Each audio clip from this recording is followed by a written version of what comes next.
الحادث الأكرم سید و سرور محمد نور جان مہتر و بہتر شفیع مجرمان مہترین و بہترین انبیاء جز محمد نیست در ارض و سما پس قسم میں خود مولا والدہا نور ضمیر مصطفیٰ مظہر نور جمال مصطفیٰ خواجہ اعظم غلام مرتضیٰ قرۃ العین غلام مرتضیٰ خواجہ نور محمد باصفا نور عین مرتضیٰ نور محمد کی ضیا خواجہ عبدالعزیز پیشوا و رہنما پیر محمد عبد الرسول ہوئے زمانے وچ ظہور زینت ہوئے نقش بندادی ربطہ ہویا خاص کرم بخش الہی میں حسین و برکت نا ولیاں دی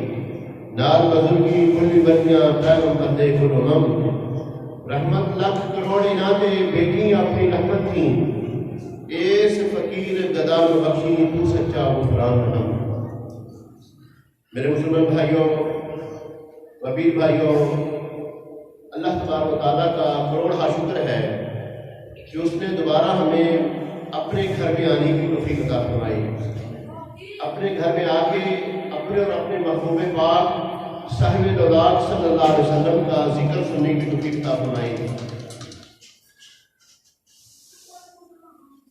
یہ جو جمعہ المبارک ہے یہ حضور خواجہ اعظم پیر غلام مرتضیٰ شرف رسول رضی اللہ تعالیٰ کے اس مبارک کے سلسلے میں ہے اور یہ نبی کریم صلی اللہ علیہ وسلم کے معراج شریف کا مہینہ بھی ہے اللہ تبارک تعالیٰ نے اپنے پاک نام قرآن مجید فرقان حمید میں معراج کا تذکرہ کیا ہے معراج کا معنی ہے ملاقات کرنا معراج کا معنی ہے ملاقات کرنا کس سے ملاقات اللہ تبارک تعالیٰ سے ملاقات نبی کریم صلی اللہ علیہ وسلم نے اللہ تبارک تعالیٰ سے ملاقات زمین میں بھی کی ہے جاگتے ہوئے بھی کی ہے اور سوتے ہوئے بھی کی ہے اور ان آنکھوں سے لامکان پہ جا کے بھی ملاقات کی ہے نماز پڑھا رہے ہیں پھر بھی ملاقات کر رہے ہیں سوئے ہوئے ہیں تو اللہ تبارک تعالیٰ سے ملاقات کر رہے ہیں آپ لامکان پہ جا کے بھی ملاقات کر رہے ہیں یہ جو ملاقات ہے نا جس کا تذکرہ 15 سپارے میں ہے وہ لامکان کی سیر کا ہے مسجد حرام سے مسجد اقصی تک کی سیر کا ہے اس معراج کا تذکرہ اللہ تبارک تعالیٰ نے فرمایا سبحان الذی اسرا بعبده لیلا من المسجد الحرام الى المسجد الاقصى الذي باركنا حوله لنريه من آياتنا إنه هو السميع البصير خالق کائنات ارشاد فرماتے ہیں ہر عیب سے پاک ہے وہ جو اپنے مکرم بندے کو رات کے ایک قلیل وقفے میں مسجد حرام سے مسجد اقصی تک لے گیا جس کے ارد گرد کو ہم نے برکتیں دی ہیں تاکہ ہم اس ہفتے مکرم کو اپنی پاک نشانیاں دکھائیں بے شک وہی سننے والا جاننے والا ہے بے شک وہی وہ سننے والا بہت دیکھنے والا ہے اس واقعے کا آغاز اللہ تبارک تعالیٰ نے لفظ سبحان سے کیا ہے لفظ سبحان سے کیا ہے اور اللہ تبارک تعالیٰ کو یہ لفظ بڑا ہی پیارا ہے یہ لفظ اللہ کو بہت ہی محبوب ہے سبحان کا معنی کیا ہے پاک سبحان کا معنی کیا ہے پاک ہے جو کہتے ہیں نا سبحان اللہ اللہ پاک ہے جس کا یہ وظیفہ ہے سبحان اللہ اللہ پاک ہے تو اللہ تبارک تعالیٰ پھر اس کو گناہوں سے پاک کر دیتے ہیں جو اللہ تبارک تعالیٰ کا اس ورد کا ذکر کرتا ہے، اللہ تبارک تعالیٰ پھر اس کو گناہوں سے پاک کر دیتے ہیں۔ اس لفظ کی اہمیت اس بات سے لگائیں، اللہ تبارک تعالیٰ نے ہر مومن مسلمان مرد عورت کو یہ حکم دیا، جب آپ نے نماز پڑھنی ہے تو نماز کی ابتدا کرنی ہے تو کیسے کرنی ہے؟ سبحانک اللہم و بحمدک و تبارک اسمک و تعالی جدک و لا الہ غیرک۔ جس وقت نماز پڑھنی ہے، آپ نماز کے لیے کھڑے ہوئے ہیں اور آپ نے ہاتھ باندھے ہیں، اللہ اکبر کہہ کے ہاتھ ناف کے نیچے باندھ لیے، تو سب سے پہلے لفظ آپ کی زبان پہ جو جاری ہونا ہے وہ لفظ سبحان ہے۔ سبحان سے اللہ تعالیٰ کا ذکر شروع کرنا ہے کہ میرا رب پاک ہے۔ جب رکوع کے اندر جانا ہے تو رکوع کے اندر بھی کیا کہنا ہے؟ سبحان ربی العظیم، سبحان ربی العظیم۔ پاک ہے میرا پروردگار جو بڑی عظمت والا ہے، بزرگی والا ہے۔ رکوع کے اندر کیا ہے؟ لفظ سبحان، اور جب سجدے میں جانا ہے پھر کہنا ہے سبحان ربی الاعلیٰ، سبحان ربی الاعلیٰ، سبحان ربی الاعلیٰ۔ یہ رکوع کے اندر ہے، پھر لفظ سبحان، جو سجدے کے اندر ہے تو پھر لفظ سبحان کے ساتھ پیار کرنا ہے۔ اور جس وقت نماز مکمل کر لی ہے، نماز مکمل کرنے کے بعد 33 دفعہ پڑھنا ہے سبحان اللہ، سبحان اللہ، 33 دفعہ سبحان اللہ، 33 دفعہ الحمدللہ، 34 دفعہ اللہ اکبر پڑھنا ہے۔ پتہ چلا لفظ سبحان اللہ کو بڑا ہی پیارا ہے۔ اللہ تعالیٰ چاہتے ہیں میرا بندہ جب میرے سے گفتگو کرے تو لفظ سبحان سے کرے۔ جو خوبصورت چیز دیکھے تو پڑھے سبحان اللہ، سبحان اللہ پڑھے۔ فرماتے ہیں اگر رمضان مبارک آیا ہے، رمضان مبارک کے اندر نماز تراویح پڑھی ہے، نماز تراویح 4 رکعت پڑھنے کے بعد پھر تسبیح تراویح پڑھتا ہے، کہتا ہے سبحان الملک والملکوت، سبحان ذی العزت والعظمت والہیبت والقدرت والکبریاء والجبروت، سبحان الملک الحی الذی لا ینام ولا یموت، سبوح القدوس ربنا ورب الملائکۃ والروح۔ لفظ سبحان سے پیار کرنا اللہ تعالیٰ ہمیں سکھا رہے ہیں کہ لفظ سبحان، کوئی اچھی چیز دیکھے نا تو آپ کی زبان پہ کیا جاری ہو؟ سبحان اللہ۔ کوئی خوبصورت چیز دیکھیں، اللہ تعالیٰ کے گھر کے اندر آئیں، دیکھیں اللہ کا گھر کتنا خوبصورت بنا ہے تو کہیں سبحان اللہ۔ ماں باپ کو دیکھیں خوش ہو رہے ہیں، چہرہ ان کا بڑا مسرت ہے کہ سبحان اللہ میرے ماں باپ میرے سے بڑا خوش ہیں۔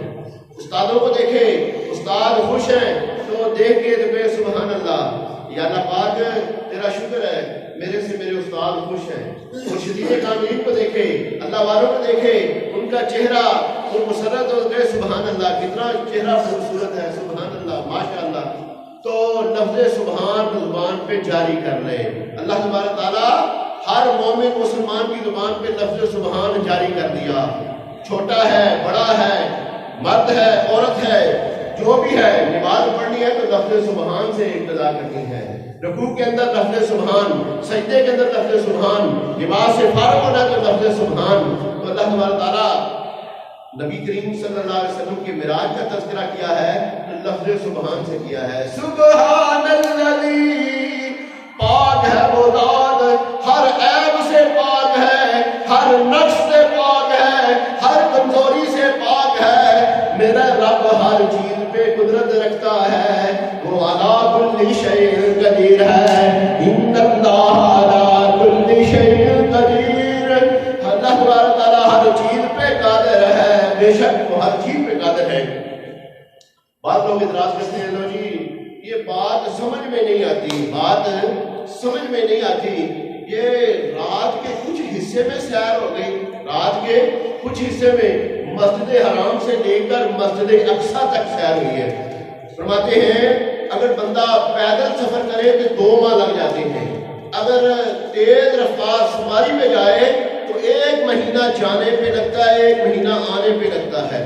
تو نبی کریم صلی اللہ علیہ وسلم رات میں گئے ہیں، رات کے کچھ حصے میں اللہ تعالیٰ ارشاد فرماتے ہیں سبحان الذی اسریٰ بعبدہ لیلا من المسجد الحرام الی المسجد الاقصی، ہر عیب سے، ہر نقص سے، ہر کمزوری سے پاک ہے وہ جو اپنے مکرم بندے کو رات کے قلیل وقفے میں مسجد حرام سے مسجد اقصی تک لے گیا۔ یہ کون لے گیا؟ اللہ تبارک تعالیٰ۔ تو اللہ تبارک تعالیٰ چاہے تو جو مرضی کر سکتے ہیں، اللہ تبارک تعالیٰ جو چاہے کر سکتے ہیں۔ اللہ تبارک تعالیٰ نے تو ارادہ، جب کوئی کسی کام کا ارادہ کرتے ہیں نا تو اللہ تبارک تعالیٰ کیا کہتے ہیں؟ کن فیکون، کن کہتے ہیں تو واضح ہو جاتا ہے۔ فرمایا انما امرہ اذا اراد شیئا ان یقول لہ کن فیکون، وہ ذات ہے جس وقت کسی کام کا ارادہ کرتی ہے اسے کہتی ہے ہو جا، وہ فوراً ہی ہو جاتا ہے۔ میرا خالق مالک تو وہ ہے۔ اب ہم چھوٹی سی چھت بنائے نا، اس کے نیچے ہمیں ستون کھڑے کرنے پڑتے ہیں، اس کے نیچے پلر دینے پڑتے ہیں۔ میرا رب وہ ہے جس نے ایسی چھت دی ہے جس کے نیچے کوئی پلر نہیں ہے مگر وہ چھت کھڑی ہوئی ہے، آسمان ہے، اس کے نیچے کوئی ستون نہیں ہے۔ فرمایا ہو جا، وہ فوراً ہو گئی۔ کوئی کاریگر، کوئی ایسا آپ کو جنت اپنا کاریگر نہیں ملے گا جو اتنی بڑی چھت بغیر جو ستونوں کے کھڑی کر دے۔ یہ میرا خالق و مالک ہے جو بغیر ستونوں کے اتنی بڑی چھت اس نے کھڑی کی ہوئی ہے، وہ جو چاہے کر سکتا ہے۔ تو بہت لوگوں نے اعتراض کیا، لو جی یہ رات میں گئے تو راتوں رات واپس آ گئے، یہ مانا نہیں جا سکتا۔ نبی کریم صلی اللہ علیہ وسلم جس وقت معراج پہ گئے نا تو آقا کریم علیہ السلام اللہ تبارک تعالیٰ کے فرشتے حضرت جبرائیل امین کو بھیجا، اے جبریل جا کے میرے محبوب کو لے کے آ۔ حضرت جبرائیل امین جب نبی کریم صلی اللہ علیہ وسلم کو لینے کے لیے آئے نا تو دیکھا نبی کریم صلی اللہ علیہ وسلم آرام فرما رہے ہیں، نبی کریم صلی اللہ علیہ وسلم آرام فرما رہے ہیں۔ آقا کریم علیہ السلام کو دیکھ کے تو بیٹھ کے دل میں سوچا محبوب دو جہاں صلی اللہ علیہ وسلم، کائنات کے محبوب، زمین اور آسمان والوں کے محبوب، مشرق و مغرب شمال جنوب والوں کے محبوب، ان کو کیسے بیدار کیا جائے؟ ادب کو ملحوظ خاطر رکھنا ہے، با ادب با مراد، با ادب با مراد، بے ادب بے مراد۔ تو دل میں خیال کیا سرکار کو جگانا بھی ہے اور بے ادبی بھی نہ ہو جائے۔ کیا کیا؟ حضور نبی کریم صلی اللہ علیہ وسلم کے پاؤں مبارک کے ساتھ ہے اپنے جن تنوں کو نبی کریم صلی اللہ علیہ وسلم کے پاؤں مبارک کے ساتھ بوسہ دیا۔ جب بوسہ دیا تو حضور علیہ السلام بیدار ہو گئے۔ پتہ چلا کہ جو ادب والے ہوتے ہیں وہ کامیاب ہیں۔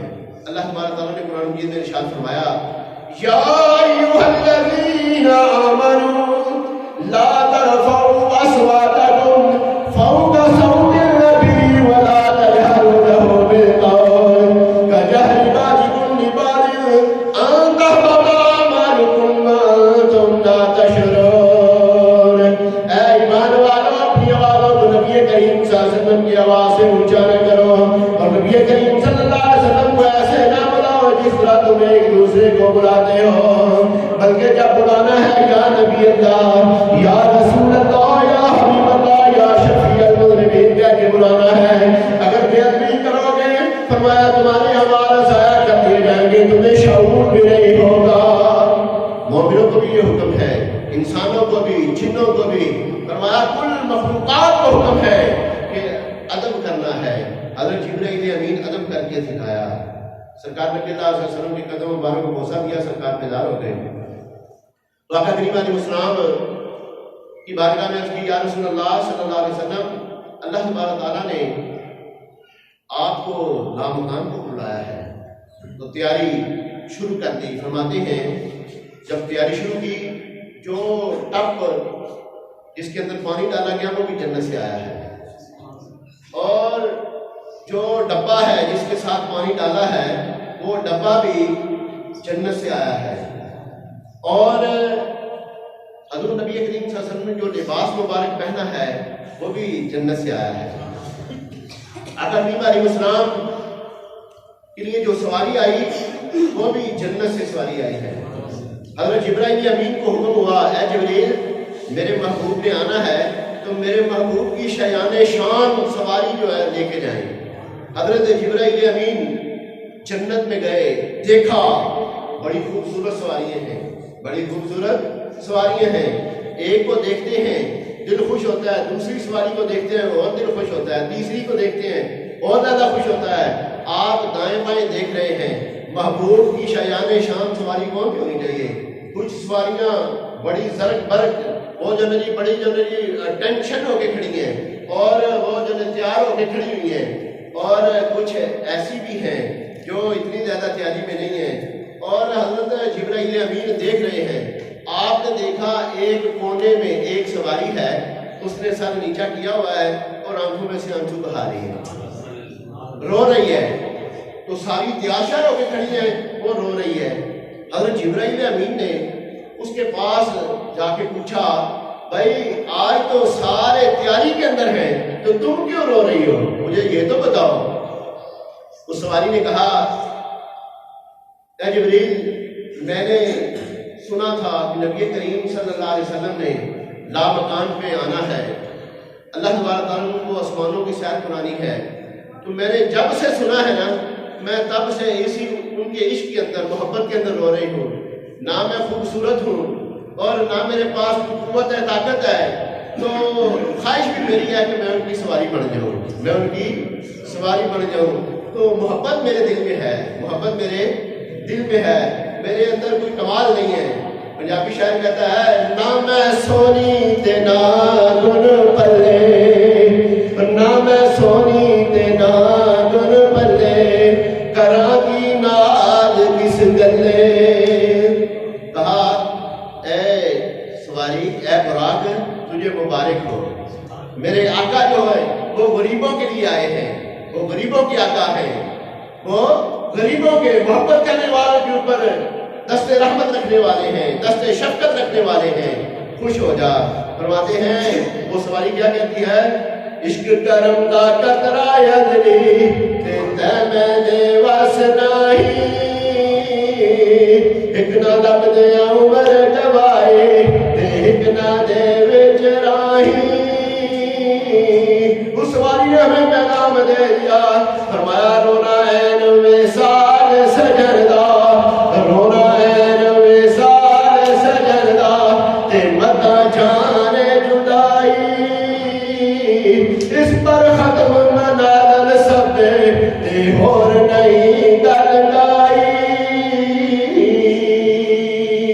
سواری نے ہمیں یہ بتایا جنہ دے دل عشق سمانا, جنہ دے دل عشق سمانا تے رونا کم ہونا, جنہ دے دل عشق سمانا تے رونا کم ہونا. او بچھڑے روون دے ملتے بھی روون, او بچھڑے روون دے ملتے بھی روون تے روندے نے کر دے راہ. حضور نبی کریم صلی اللہ علیہ وسلم فرمایا جس کی آنکھ میں خدا کے خوف سے, دوزخ کے ڈر سے ایک آنسو کا قطرہ آ جائے, اللہ تبارک تعالیٰ اس کے اوپر دوزخ کی آگ حرام کر دیتے ہیں. اور جو عشق رسول کے اندر روئے, محبت رسول کے اندر روئے, اس کے اوپر کتنے انعامات ہوئیں گے. فرمایا رویا کرو, خانے کعبے کو دیکھ کے رویا کرو, نبی کریم صلی اللہ علیہ وسلم کے روضہ مبارک کو دیکھ کے رویا کرو, قرآن مجید کو سن کے رویا کرو. اگر رونا نہیں آتا تو رونے والی شکل بنا لو, اللہ تعالیٰ پھر بھی انعام کر دیں گے. جب بندہ روتا ہے نا, فرمایا پھر صفائی ہو جاتی ہے. ایک دنیا کی بارش ہوتی ہے, ایک دنیا کی بارش ہے. جب آسمان سے بارش ہوتی ہے پھر وہ گندگی ساری صاف کر دیتی ہے, گندگی صاف ہو جاتی ہے, وہ زمین بھی صاف ہو جاتی ہے, فضا بھی صاف ہو جاتی ہے, درختوں کے پتوں کے اوپر جو ڈسٹ لگی ہوتی ہے وہ بھی صاف ہو جاتی ہے. بارش کا کام کیا ہوتا ہے, وہ صاف کر دیتی ہے. فرمایا ایک ظاہری بارش ہے اور ایک روحانی بارش ہے, باطنی بارش ہے. جب آنکھوں میں سے آنسو بہتے ہیں نا, پھر دل بھی صاف ہو جاتا ہے, دماغ بھی صاف ہو جاتا ہے, روح بھی صاف ہو جاتی ہے. فرمایا رویا کرو، جب رو گے پھر کام بڑھ جائے گا۔ حضرت جبرائیل امین کہا ہے براق تجھے مبارک ہو، تجھے تیرا رونا کام آ گیا ہے، تو محبوب خدا صلی اللہ علیہ وسلم کی سواری کے لیے میں نے تجھے منتخب کر لیا ہے۔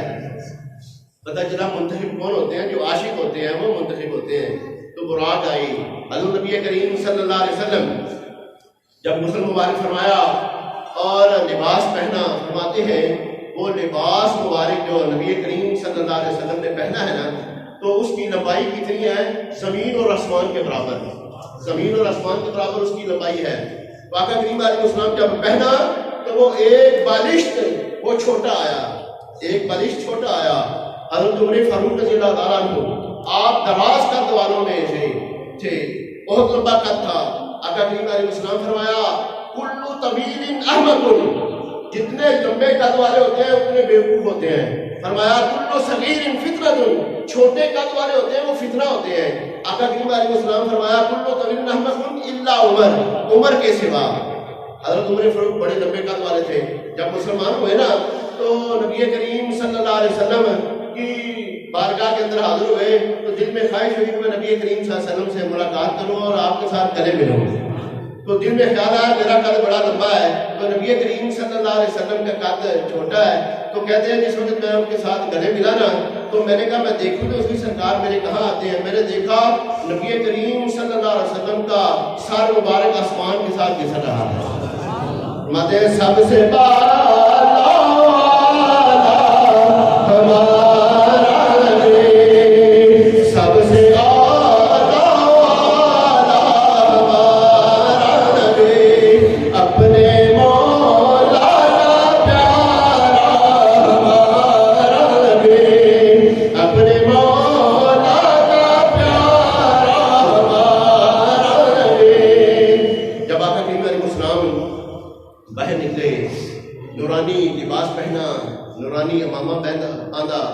اور سواری پہ بیٹھنے لگے، پورو گلما آپ کے استقبال کے لیے آئے ہوئے ہیں، تو سواری کے اوپر بیٹھنے لگے ہیں تو سواری نے تھوڑی سی شوخی دکھائی، بتکنے لگی۔ حضرت جبرائیل امین نے ڈھانٹا، کہا وہاں سے تو بڑی عاجزی تو انکساری دکھا رہی تھی، رو رہی تھی، اب تمہارے اوپر محبوب دو جہاں صلی اللہ علیہ وسلم بیٹھنے لگے ہیں تو تم نے شوخی کرنی شروع کر دی ہے۔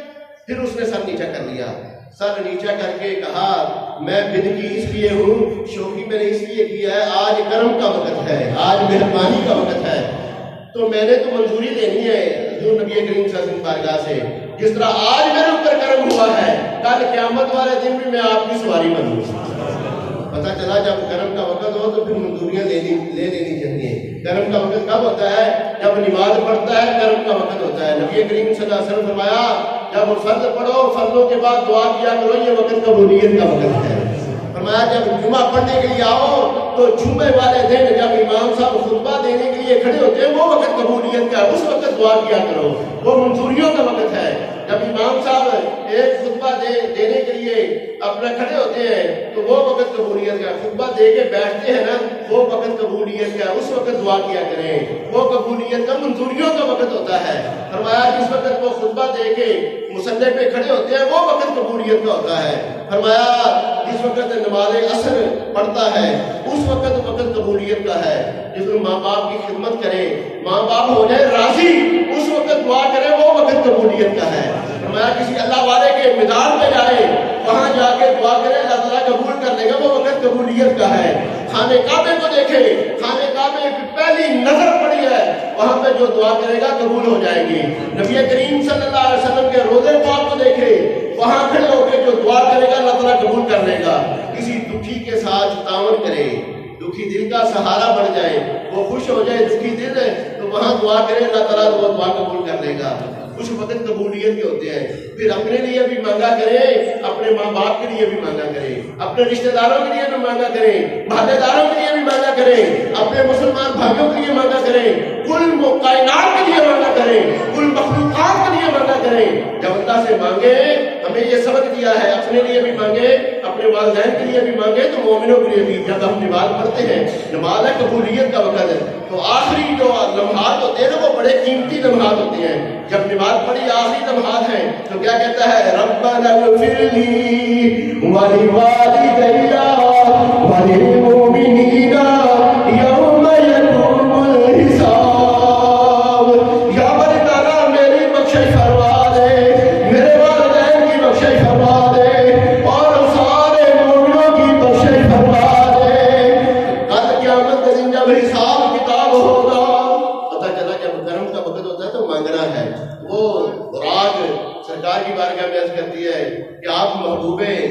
کہاں ہیں؟ کائنات کے محبوب ہیں.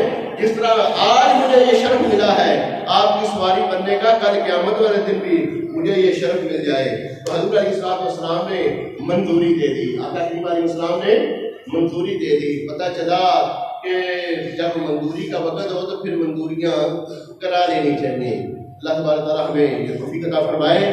ہم نبی کریم صلی اللہ علیہ وسلم کی بارگاہ کے اندر عرض کیا کریں یا رسول اللہ آپ اللہ کے محبوب ہیں، ہماری یہ حاجات ہے اللہ تعالیٰ کی بارگاہ سے منظور کرا دیں. اور اللہ تعالیٰ کی بارگاہ میں بھی جب دعا کریں نا تو اللہ تعالیٰ کی بارگاہ میں عرض کیا کریں یا باری تعالیٰ محمد تا صدقہ کرم کر